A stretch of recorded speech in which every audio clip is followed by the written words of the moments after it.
parmi nous, donc notamment Mohamed et Chérif, à qui je passerai volontiers la parole tout à l'heure quand il s'agira de répondre aux quelques questions, puisqu'ils sont beaucoup plus au fait que moi pour répondre aux questions éventuelles sur l'Égypte et autour du Caire en particulier. On va parler de quoi? On va parler des situations de la production laitière urbaine et périurbaine autour du Caire, ou du Grand Caire. Et on va s'intéresser en particulier à une filière très particulière dont on a parlé hier en présentant les productions à travers le monde, celle de la production de lait de buffle. Et Bernard Fay nous le disait hier, on l'a répété d'ailleurs, la production de buffle en Égypte est quelque chose d'extrêmement important, on va vous le prouver par cet exposé.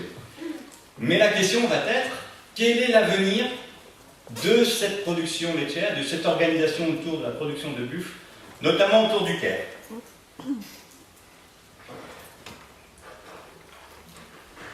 Quelques éléments historiques. Et ça reprend ce que vient de dire à l'instant Taher. Il y a une réelle tradition laitière en Égypte. Et c'est pas lourd. Quand on regarde les illustrations, alors tu parlais Taher tout à l'heure d'illustrations rupestres, alors en Égypte, je ne vais pas vous faire le dessin, mais là elles sont très bien présentées, ça date de plusieurs milliers d'années, et on a ces représentations, donc depuis longue date, de la traite de la vache par son tailleur, qui m'a l'air d'être un homme celui-là. Important à signaler, Taher vient de le signaler un tout petit peu, on ne l'a pas tellement vu depuis hier, c'est lui là, l'acteur, oh, pardon, lui là. Dans beaucoup de situations dont on a parlé depuis hier, on a la présence du veau.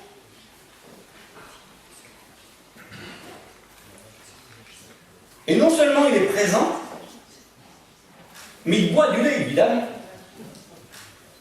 Et pour lui, là, le treilleur ou le propriétaire de la vache, il va se poser systématiquement, alors c'était vrai il y a 4000 ans, c'est encore vrai aujourd'hui.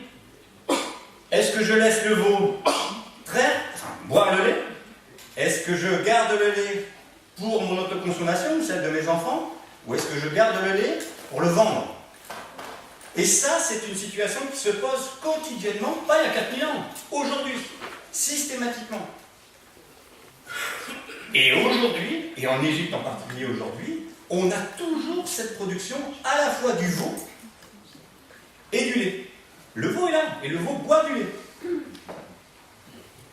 Alors ce qui existe aussi depuis très longtemps en Égypte, dans cette tradition laitière, c'est la transformation en fromage, sorte de fromage feta. On pourra vous donner quelques éléments. Et d'ailleurs, vous avez aussi, dans la session poster, n'hésitez pas à aller voir ces posters-là, où on vous présente ces types de fromages. Ça date depuis très longtemps. En Égypte, il y a une vraie tradition laitière. Et on va voir encore aujourd'hui, cette tradition est forte et permet justement de garder, on parlait aussi de résistance tout à l'heure, on l'a répété plusieurs fois, de garder ces systèmes aujourd'hui encore présents et bien vivants.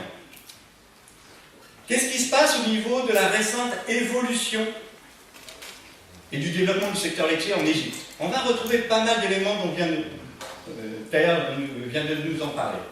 Vous avez ici, sur ce graphique, l'évolution, alors depuis les années 60 jusqu'à aujourd'hui, de la population humaine en Égypte, et de l'autre côté, de la production de lait. Ici, c'est en millions, ici, c'est en milliers de tonnes, autrement dit, en millions de litres. Entre 1960 et aujourd'hui, on est passé d'une population de 30 millions à 80 millions d'habitants, dont 20 millions au Caire. Vous avez, dans le même temps, une évolution des productions laitières. Celle des vaches, c'est la courbe en vert, celle des buffles, c'est la courbe en rouge, et l'addition qui vous donne la courbe en violet. Qu'est-ce qu'elle dit, cette courbe? Elle dit que l'évolution de la production laitière augmente plus vite que celle de la population. Ça veut dire quoi? Ça veut dire qu'aujourd'hui, on consomme plus de lait par habitant qu'on en consommait en 1960. Aujourd'hui, autour de 80-90 kg par an par habitant, on retrouve les chiffres que présentait Taher tout à l'heure. Mais ce qu'il faut bien regarder dans cette courbe, dans ces courbes, c'est que cette évolution de la production, elle se fait différemment entre les buffles et les vaches. Ça augmente, C'est vrai au niveau des buffles. Notamment parce qu'on a une augmentation du nombre d'animaux, du nombre de têtes. Ça augmente aussi au niveau des vaches. Et plus vite, surtout à partir des années 2000, parce qu'à partir des années 2000, on a beaucoup de croisements, importation de génétique, mise en place de ce modèle dominant dont je parlais tout à l'heure, avec les grosses fermes laitières, qui, elles, permettent, avec les croisements, de faire un saut. Et aujourd'hui, alors certes, la production de buffles reste très importante en Égypte, mais aujourd'hui, elle est dépassée par cette production de lait de vache. Et je reviendrai sur ce croisement ici en conclusion. Dans l'introduction ce matin, je parlais aussi de quelle est la quantité de lait qui va passer sur les circuits des laiteries. En Égypte, ce matin, je parlais 60% à l'échelle mondiale sur les laiteries, 40% qui ne passent pas dans les laiteries. Eh bien, en Égypte, on est à peu près dans ces taux-là. 55% qui va passer dans les laiteries, 45% qui ne passent pas par les laiteries.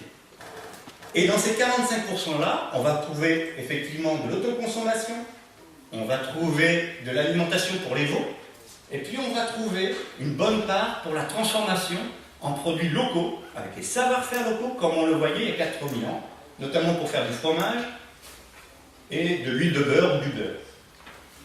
Une partie de ces fromages et de cette huile de beurre va repasser sur les réseaux marchands ou commerciaux, souvent locaux. Voilà donc la situation aujourd'hui en Égypte. Et ce que je vais présenter maintenant, c'est ce qui se passe autour du Caire, avec notamment le lait de buffle. Le Caire, c'est une ville de 20 millions d'habitants. C'est très gros. Ça se situe juste à l'entrée du delta du Nil. Ce qu'on voit en vert ici, ce sont toutes des zones irriguées dans le delta. Ce qu'on voit en amont, même chose en vert, ce sont des parties également irriguées. Tout le reste, c'est du désert. Il ne pleut pas au Caire. Rien. Le lait va venir à peu près dans des rayons au nord et au sud de l'ordre de 80-100 km. Il va être approvisionné par des petites structures dont on va parler maintenant. On a deux grands systèmes. Un système urbain et un système périurbain. Quand je dis système urbain, c'est des animaux dans les immeubles. Vous avez des gens dans la salle qui pourront confirmer, on a des photos. Hein. Ça a existé en France. Ah oui, à Paris. Et oui. Ça existe encore aujourd'hui au Caire. Vous avez des animaux dans les immeubles qui ne sortent pas. Ça pose des problèmes sanitaires évidemment, ou de bien-être pour les voisins. Mais derrière ça, ça veut dire qu'il va avoir toute une logistique pour leur apporter à manger. Le fourrage, souvent ce qu'on appelle du berzim, c'est-à-dire du trèfle d'Alexandrie, et puis l'aliment concentré.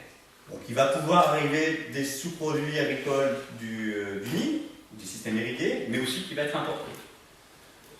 Et puis de l'autre côté, vous allez avoir des systèmes périurbains, mais dans les systèmes irrigués, où on va avoir quelques animaux qui vont pâturer, mais généralement vont être également à l'étable. Des vaches, pas des Holstein, hein, des vaches, le local, le paladie, ou des buffles. Et puis, derrière tout ça, une grosse logistique pour amener, à partir de tous ces petits producteurs, qui sont des milliers, ils ont 2-3 vaches, 2-3 buffles en lactation, apporter tout ce lait, le collecter, le rassembler et l'amener dans les boutiques du Caire. Au niveau de la suite de la filière, vous allez avoir ici donc les systèmes familiaux qui vont pour partie autoconsommer, notamment pour les enfants, qui vont transformer en beurre ou en fromage. Vous allez avoir d'autres parties qui vont aller sur différents circuits de collecte en fonction de la distance par rapport au Caire. Donc ça va passer par des collection points, ça va passer par des centres de collecte beaucoup plus gros, pour enfin aboutir. Donc quand je dis beaucoup plus gros, parfois certains, notamment au sud, sur lesquels on travaille, c'est plusieurs milliers de litres, même entre 10 000 et 15 000 litres par jour, je crois, il faudra vérifier dans les chiffres. Mais ce sont souvent des gros centres de collecte qui vont ensuite distribuer au niveau des dairy shops, des des boutiques plus ou moins spécialisées en produits laitiers, ou redistribués par les cheese processors vers les ventes de fromage, qui reste très importante.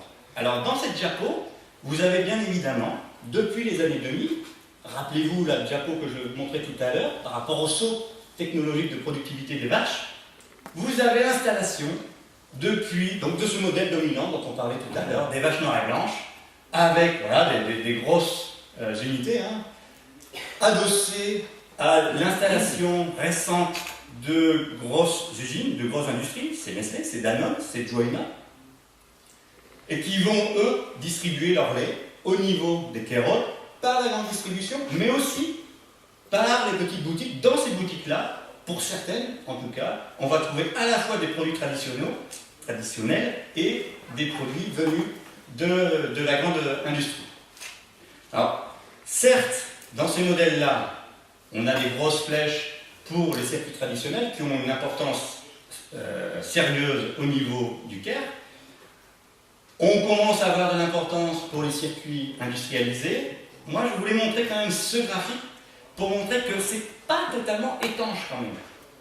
Autour du Caire, alors certes, les flèches sont petites pour l'instant, mais il y a des volontés des deux côtés, et notamment autour de cet acteur central qui est le centre de collecte, où il peut y avoir du lait qui passe d'un côté ou de l'autre. Et ce n'est pas aussi étanche qu'on veut bien le dire, et au niveau des éleveurs, c'est pas forcément aussi étanche qu'on veut bien le dire. Et je terminerai par le dernier maillon, qui est celui de Dairy Shops, donc qui est évidemment quelque chose de central dans la distribution des produits au Caire. Il y en a partout, dans tous les quartiers vous allez trouver ça, parce que ça correspond encore une fois à une tradition de consommation, et notamment pour le lait de buffle ou les fromages. Et il y a trois éléments extrêmement importants qu'il faut retenir par rapport au fonctionnement de ces milk shops. C'est les savoirs locaux. On a des fabrications à partir de lait de buffle qui sont très particulières, qu'on a depuis des millénaires dans ce centre. Les transformations en fromage, qui ne passent pas par les circuits industriels, pour l'instant. Vous avez deuxièmement le réseau social extrêmement fort.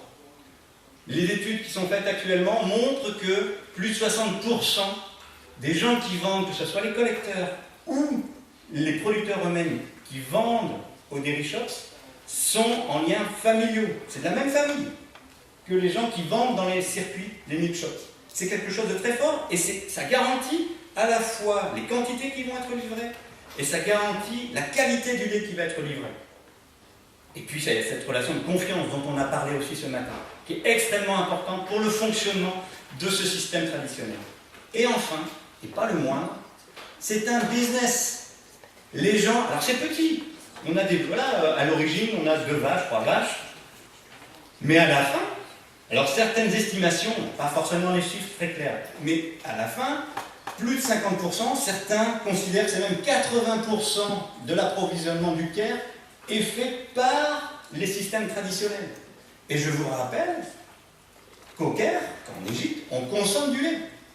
Plus de 50%, voire 80% du lait est pour aujourd'hui assuré par ces systèmes traditionnels. Pour conclure, l'attractivité, donc la forte attractivité de ce type de business est d'abord basée sur le rapport, le réseau social. Ça, on l'a déjà évoqué plusieurs fois depuis hier matin. Et donc, ça garantit à la fois la qualité et les quantités de lait livré tous les jours. Ce secteur traditionnel est connecté à des milliers de petits producteurs qui vont assurer la demande du Caire. Ça veut dire que derrière ça, des milliers de petits producteurs intégrés dans les systèmes irrigués vont toucher quotidiennement de l'argent. Pas beaucoup, mais un peu tous les jours. Mais, c'est vrai qu'aujourd'hui, et Claire vient de le souligner aussi, au niveau des politiques laitières, clairement aujourd'hui, on a un soutien pour ce nouveau modèle. Depuis donc les années 2000, l'installation de l'industrie. Les gens, les politiques appuient ce modèle-là, appuient l'insémination artificielle, appuient le modèle avec les vaches noires et blanches. Pourquoi ? Parce que je vous rappelle mon premier graphique, c'est que Ça répond. On a des gens qui doivent nourrir une population urbaine qui a besoin du lait.